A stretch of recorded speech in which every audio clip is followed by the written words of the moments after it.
Hello, my name is John Mugno and I'm a resident of Rye Brook, and welcome to the Rye Brook Focus program.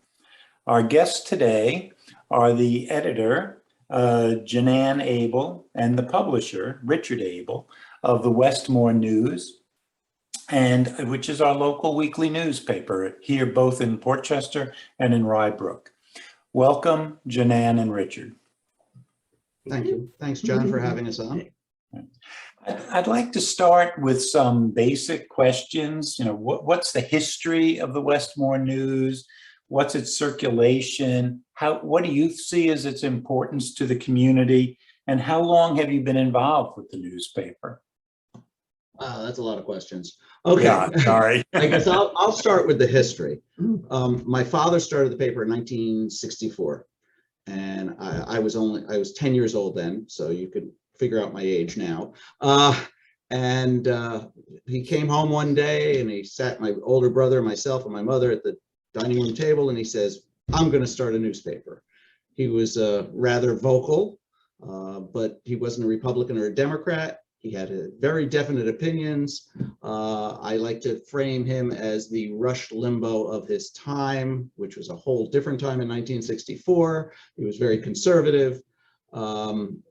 And so he started the paper, and it grew from there. It was his baby, I guess you'd say, his hobby. At that time, there was another weekly, there was a local daily, et cetera, et cetera. It was definitely, how did you say it? Alternative. It's an alternative newspaper, a chronicle of causes, okay? So it was his take on it. Really, you couldn't read the paper without reading the daily paper, which was at that time called the Daily Item, which eventually became the Journal News. So I went off to college eventually and came back, and like a lot of kids, didn't know what they wanted to do, and so I started to work for my father. So I worked for him in real estate. I'm a licensed real estate broker also. I worked for him for a number of years in real estate, for a couple of years, but I really loved the newspaper business. Not so much the editorial side, but the business side of it. I started to get more and more involved in that, and I'll skip over all the details between that. So I started taking it over from my father, and we got married a few years after college. And let's see, where were we on that? Then in 1983 when Jananne came on board and worked with me. And it's the best thing ever happened to the paper, because I was a math major in college, and she at least knows English, and I couldn't put words together, but she could. And that's pretty much how it's been since then. And I knew nothing about a newspaper, but I did always like writing. I used to write restaurant reviews and theater reviews for the paper before I got involved. And then, we just kind of learned by doing, reading other papers, going to press conventions, and just, and change the paper, because from the Chronicle of Causes to a more mainstream paper that covered everything in the communities. Yeah, I mean, we have a website. We're not just a newspaper. We're not just ink on paper, but we're also, I know from the statistics that about 50% of our subscribers actually look at the paper online as well. And but things have changed a lot over the years. We started with typesetters. Yeah, well, that's a whole different thing. Paste and typewriters. Yeah. Yes, typewriters. Yes. So. Yeah, we didn't have to worry about power failures as much back then. But yeah, no, it's I mean, as we look back, so we've been working together for how many years now? 37, 38. Yeah. Okay, and we're still married. Okay, so we work in, well, now this office, okay, and together. So right. And otherwise, we don't look. I mean, oh wait, well, back about the role of the paper is. So my father-in-law started the paper as a watchdog, and and I think we continued that role, but then we've branched out to also cover all types of community news. But we still keep that watchdog, you know, and let's see, so we cover the good and the bad, and we pride ourselves in delving into issues and not just glossing over them. For instance, the you know, the Ridge Street story that's been recently, you know, all kinds of news has come in to cover it, but they just have headlines and they don't really understand what's going on. And we've been covering it all along, so we have the background, and we, you know, so. We also have a, what's it called? The historical perspective. Institutional Institutional knowledge. Yeah. Because we've been here forever. Yeah. By the way, just a little background. I was born in what became Rye Brook. I went to Ridge Street School, actually graduated Ridge Street School. Okay. So that was before there was a Blindbrook High School. You know, we now live in Portchester, but you know, we've been part of this area. I've been part of this area and community for almost my entire life. And Jananne's been part of it since we got married. So, and go ahead, I'm sorry. There are about 40,000 people who live in Portchester and Rye Brook, and maybe 12,000 households. How many of them do you think read the paper, either in print or digitally? Well, we distribute 3,500 papers a week, okay? And we're sold in news boxes on the street, at our vending machines, are stationery stores, as well as through subscription.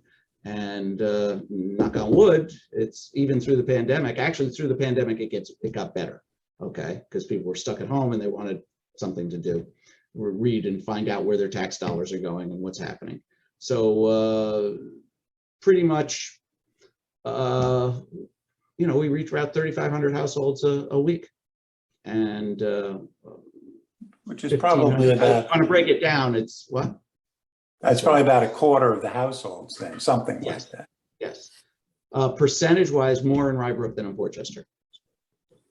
Okay, so more, like I said, back to the demographics of who we reach. Our typical reader is a single family homeowner, you know, 2 kids, a cat, a dog, and 2 cars, whose kids go to the local schools.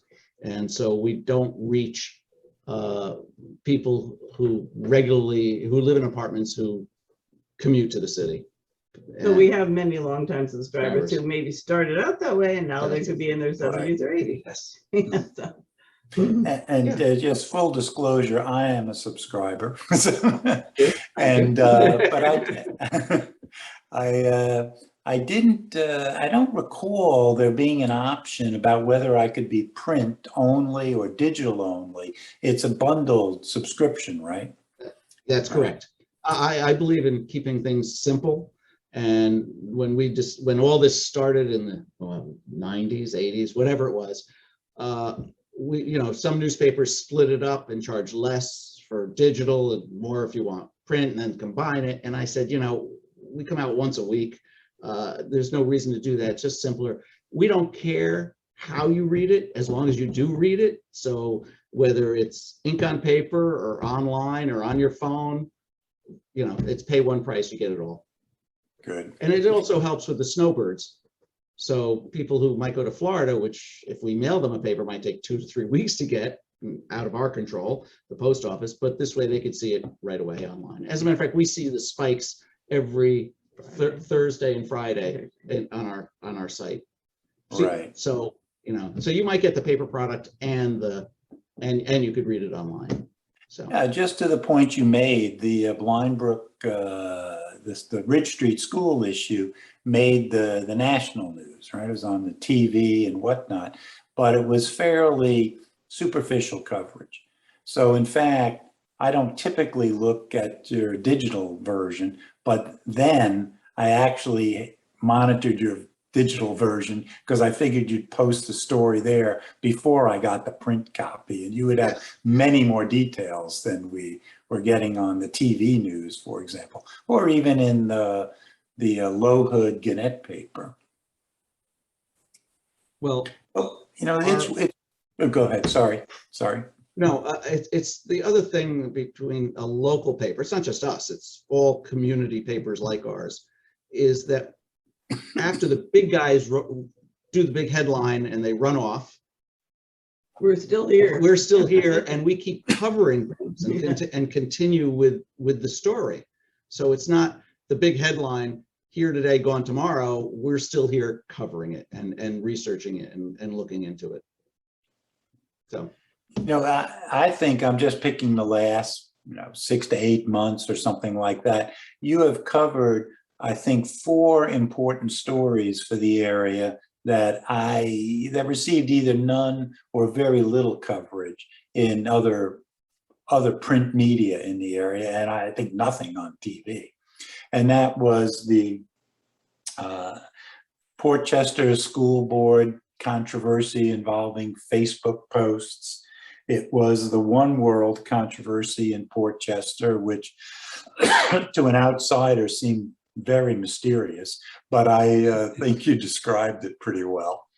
And the closing of Doral Arrowwood, which had important tax revenue implications for the village of Rye Brook. And then this Ridge Street School construction situation. Now, maybe to give our listeners here an understanding, how do you go about investigating and reporting on an issue like the Ridge Street School construction issue? Okay, well, let's see, that one, we actually got a tip about it on Wednesday night, which is our press night at 9 o'clock. So then I told my staff and I said, so what are we going to do about this?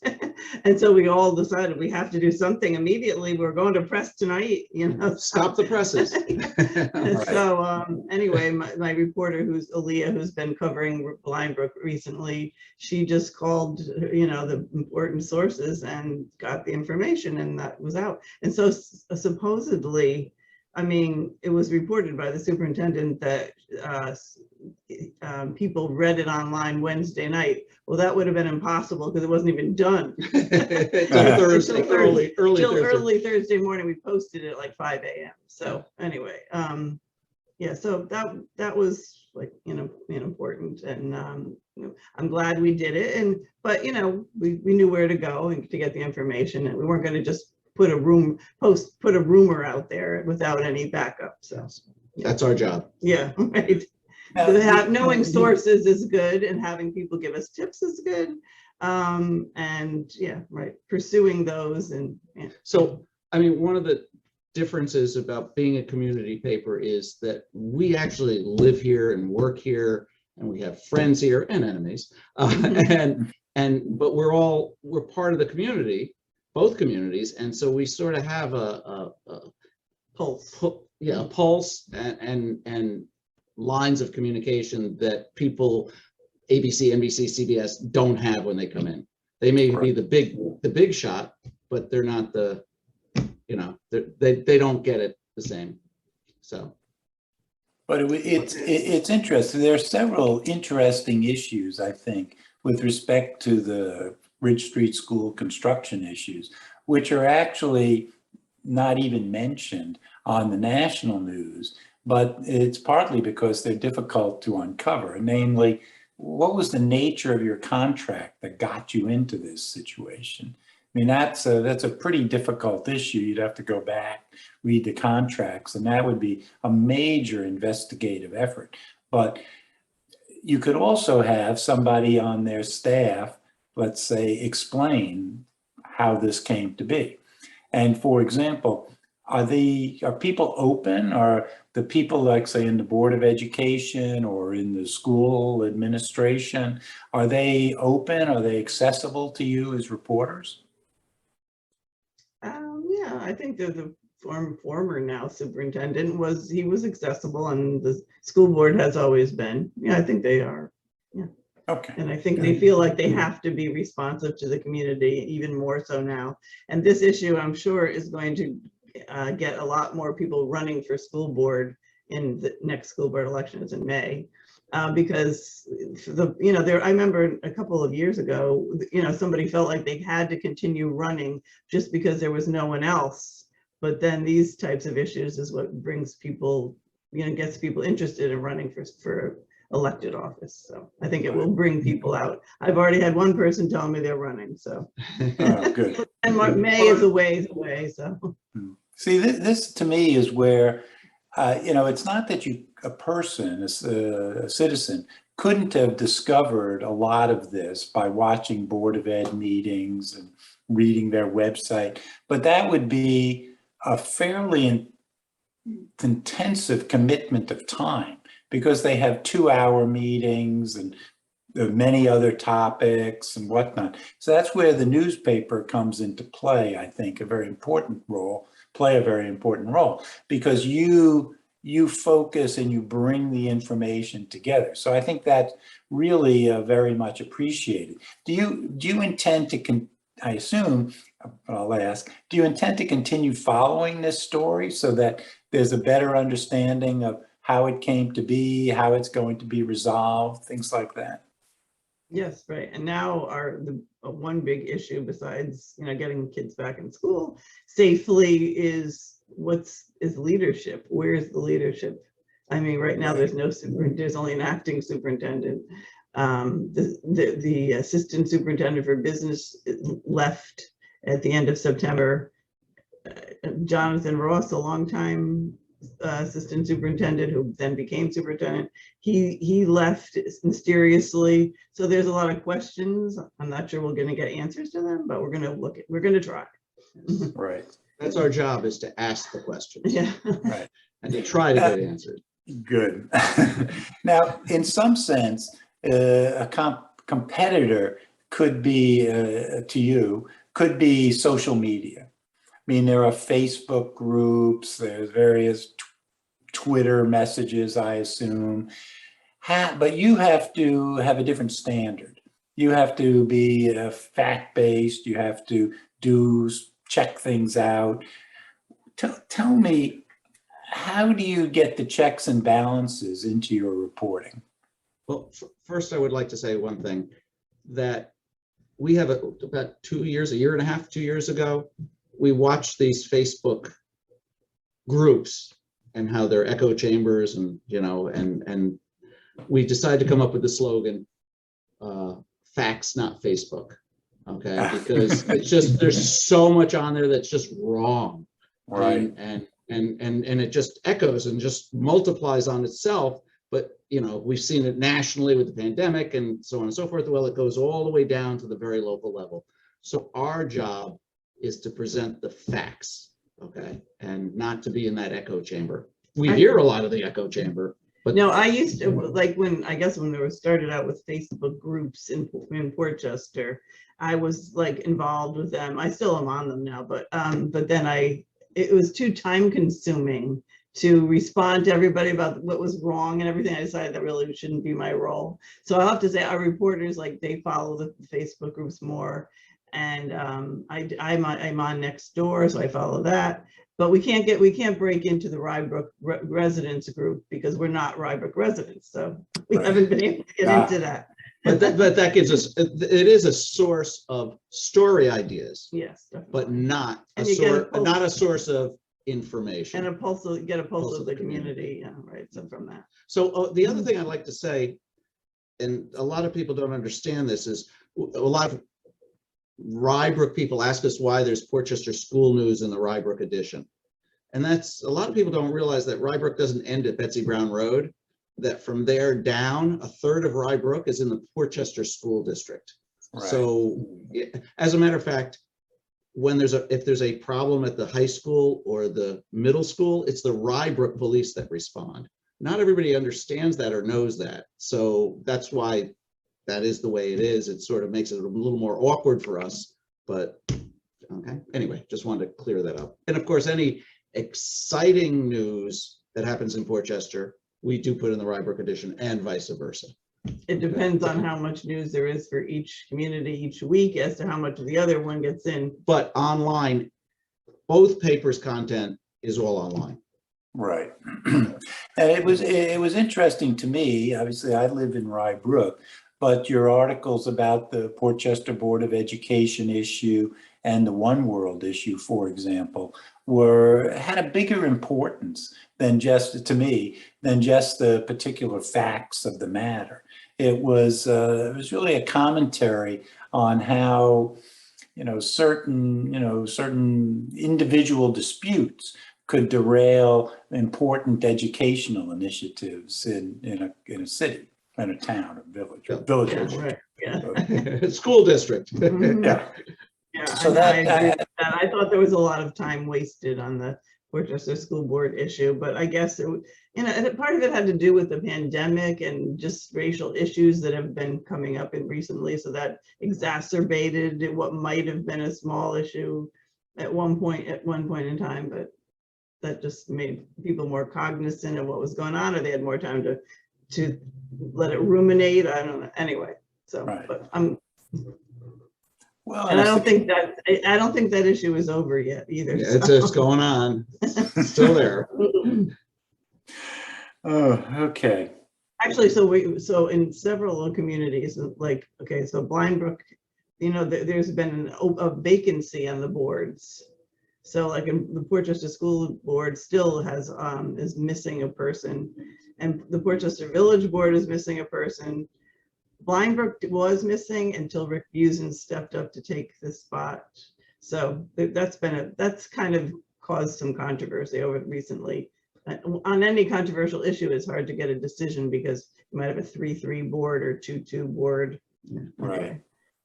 Yeah, it's interesting. I mean, although I suppose understandable, the difficulty in recruiting people to serve on these school boards. And now it's... Oh, they're overpaid. Yeah. Yeah, and I mean, I bet, from listening to news across the country or watching, reading about it, that it's an issue. Like, so school board is like a dangerous position now in some places. It's quite astonishing. Relating to the masking is we don't really have that issue here. Thank goodness. Yeah. Right. I guess we're in a more progressive area. Let me go a little bit beyond this, because obviously you focus in the newspaper on other issues than, say, financial or school issues. Such topics as, for example, we give a lot of coverage to the impact of Tropical Storm Ida. And maybe you could help people understand that was clearly, I think, what in the newspaper business you would call breaking news. So you had to probably scramble, organize your reporting reporters, and then produce a newspaper on it. So could you give us a little background about what you have to go through to get the story into the newspaper when it's such breaking news?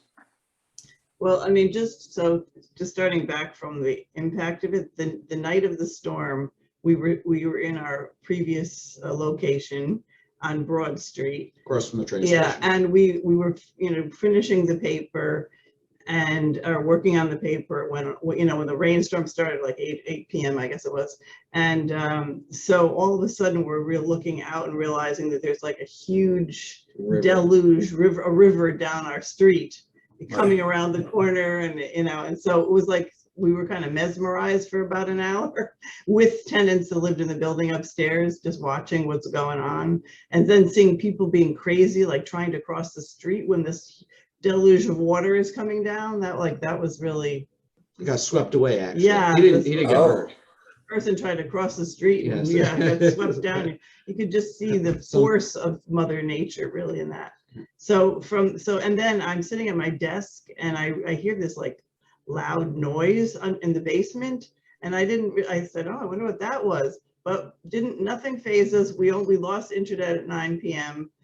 but everything else stayed on, fortunately, and we were able to finish the paper, but we weren't covering the storm in that paper. That was the next week. Yeah. Right. So anyway, it turned out what had happened in the basement, we found out the next day, was that the gushing water into the basement had knocked over the water heater and broke a water line in the basement. So it was like feet of water in the basement below us. We didn't even know. We were just continuing working. So anyway, so then the next morning, like we had to figure out what we're doing, how we're covering this, and no, that's where kind of our institutional knowledge came into play, because we've covered a lot of other storms in the past. We knew where the trouble areas of town were. But then this time it wasn't just those areas. It was any place that was like in a valley type, any place Right. on in a valley got killed.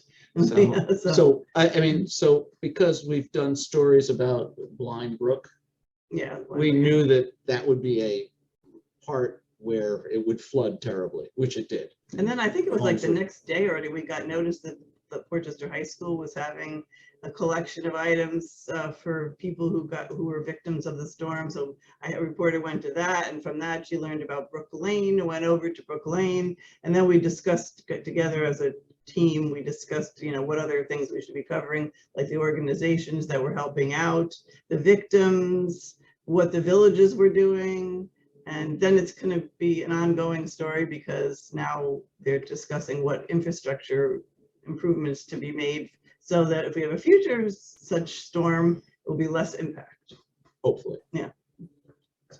So just an FYI, the paper, we don't chase ambulances, okay? So yes, if there's a shooting and things like that, we cover those things, but we don't do the spot news, sudden accident, unless it happens right in front of us. I mean, we look at our role as being more like the Time magazine of newspapers. So we have a week to ruminate on what's happening and to give more, hopefully, insightful information about it, not just the headline. Okay.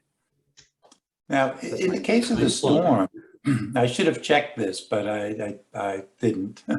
In the case of the storm, did you, as stories were being developed and reporters had information, did you put the information on the website, or everything waited until you were ready to create a newspaper? I don't remember. We do put things up as they happen. I know with the Ridge Street School thing we did. Yeah, I mean, with the storm, I don't think we did. No. I think we didn't do anything until the following week. Yeah. Oh, okay.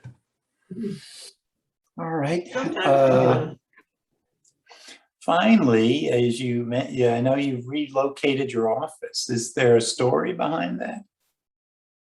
We used to own the building we were in, but 3 years ago we sold it. Mm-hmm. Okay. And we were a tenant, and we had a lease, and the lease ran out. We had a 2-year lease. We got an extension for another 6 months. I called the landlord and I said, "Do you want to do another 6 months?" And he said, "No."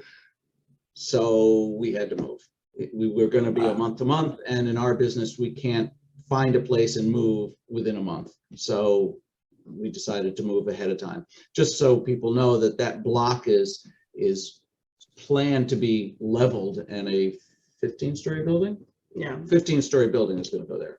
Right. We're not building it. Right. Okay. But when that's going to happen, I don't really know. There's no specific plan yet. Yeah. So, We were in that building for 46 years. 46 years. Not we, but the paper. was. Yeah. So it was sort of our home away from home. We actually, well, I think we spent more time there than at home. Our kids practically grew up there, and that's the sort of thing. I liked the location because it was right in the center of town. Of Portchester. Right across from the train station. There was always a lot going on, and we kind of. So I feel like more I'm in an ivory tower now in our new location on the second floor, not right downtown. So, but we don't get as many people walking in anymore because we were more of a storefront. But the media, the business we're in, is not really a retail outlet, although we do sell newspapers, but it's you could think of it as a mail order outfit if you want to do it that way. But we're definitely, so where we are doesn't matter as much as what we do. And the one thing, anytime we get a new reporter, the one thing I tell them, that one of the first things is no news happens in the office. You have to be out there. And that's what we do. They go to meetings. Well, pandemic sort of really ruined things in that, everything was Zoom, and it wasn't the same as an in-person meeting. And in-person meetings, and not just board meetings, but interviews and things like that, you get a different interaction to do your story. So, Oh, has been very interesting. Thank you. And let me just give you one more plug before we say goodbye. The last issue of the newspaper had two interesting maps in it about where the historic buildings are in Portchester and which of them are going to be replaced. And I'd read some news articles you had about that issue before, but the maps made it really very clear how extensive this could be. So I think that's another interesting. That was actually submitted by a reader, yes. Right, that's right. that was a letter, quote, a letter to The editor, right. Yeah. And yeah, well, no, that's like a huge issue now in downtown Portchester, and for Rye Brook people who go there, is that, you know, there's historic buildings and, you know, the village needs revenue. And so there's, you know, how do you, I don't know, they're looking at, I'm on the Historical Society too, and they're looking into having a historic preservation commission, but the village board kind of doesn't want that because they're worried that that will detract from developers, or they'll, you know, so I don't know. as somebody who was born and raised here, what bothers me about the development is that these 15-story buildings and 12-story buildings is going to change Portchester tremendously into a completely different type of community. I would rather, you know, it's interesting. The building we were in, by the way, was over 120 years old. Okay, on Broad Street. So it had, you know, but like if you go to Rye and you go to Greenwich and you look at the buildings and you look up and everything, the buildings in Portchester are the same age. Okay, Right. They're the same type of building. Now, what's the difference? Well, money. Okay, there's obviously a lot more money in Greenwich and a lot more money in Rye City, and Portchester just didn't get that. And so I'm worried that I would rather have seen that the character of Portchester be more like Greenwich and Rye, not the buildings stay the same, I should say. What Portchester does have is a really New York City feel of downtown. Okay, and it's not a sleepy suburban community, and I like that. But building big tall buildings doesn't make it more that way. So No. Well, that's my opinion, and I'm very opinionated. That's why I'm not the editor. She's the editor. She's much fairer than me. Well, thank you very much. I very much appreciate you having had this discussion with me, and thank you. Thank you. Thank you. Thank you. Bye, Bye. everybody.